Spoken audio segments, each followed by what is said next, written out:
It has been 2 years since something traumatic happened in my life after passing my college. I was not an attractive girl that impressed anyone with the first encounter, but I was too surprised when I got a love offer in my second year of college life from one of my fellow classmates. He was considered to be the wanted chocolate boy in my college. Ironically, I was the only one who was not attracted to him initially, as my childhood was not favorable for me to fall in love with anyone. But, eventually, my longingness of getting loved by anyone forced me to fall for him, unaware of what was awaiting for me. After a few months of love life, I noticed that his contacts were filled with many girl contacts, and particularly a girl he used to chat often. I never questioned his loyalty for me, because I intended to look after his angel side rather than the demonic one. He introduced that girl as his childhood family friend, and I accepted the reason. Days passed, and finally, we went for an outing, and that was where he kissed me for the first time. As a Southerner, I was not comfortable with the kiss within a short span, but I tightened myself for him. Things were not the same as I thought. I expected a relationship that respects me, concerns me, and motivates me for a better living, but instead I manifested something that demands intimacy all the time. Fading off by his approach, I confess not to be involved in any intimacy before getting married, but one rainy day when I allowed him in my home to escape the rain, he forced me to do something that I never wanted to do before our marriage. But, yes, I agreed with him without my heart, because I was craving to get love from anyone, and I thought that he was the only one in my life. Days passed. After completing my graduation, I noticed that he was willing to talk to me anymore. He created meaningless chaos and forced me for a breakup. My stupid heart did not respected my self-respect and begged him for a chance without doing anything wrong. He used to criticize me for silly events, and finally I broke that abusive relationship, considering my self-respect over anything else.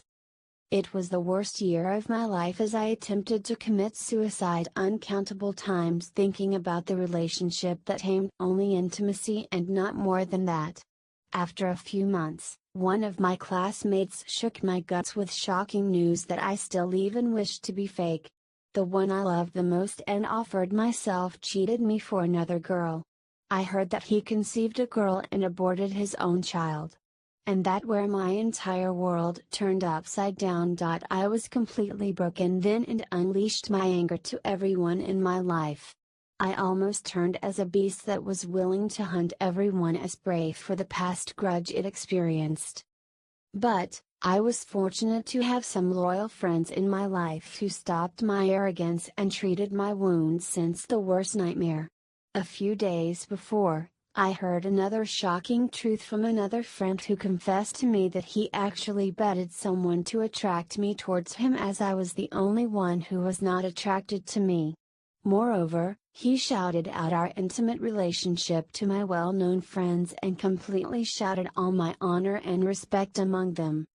After that incident, now the eyes of my college friends were looking at me like a slut in saint disguise. Those sharp tongues were still stinging a victim, leaving the villain behind the screen.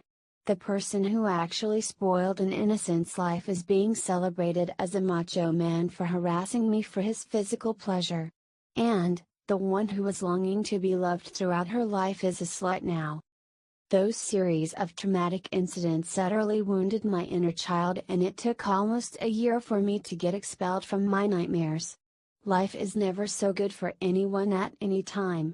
I realized diamonds have forced to be in high pressure to become the most valuable and expensive product of the world, and I kick-started my career as an aspiring writer than focusing on another relationship. I was aware that it took some time to heal any wounded heart, and those wounds were my blessings in cursed disguise. I became social phobic and avoided stepping out in the pleasant sunshine to meet any people in my daily life. It has been 2 years now, and still my fears were pushing me in a great decision, leaving me to regret an incident where I was actually a victim.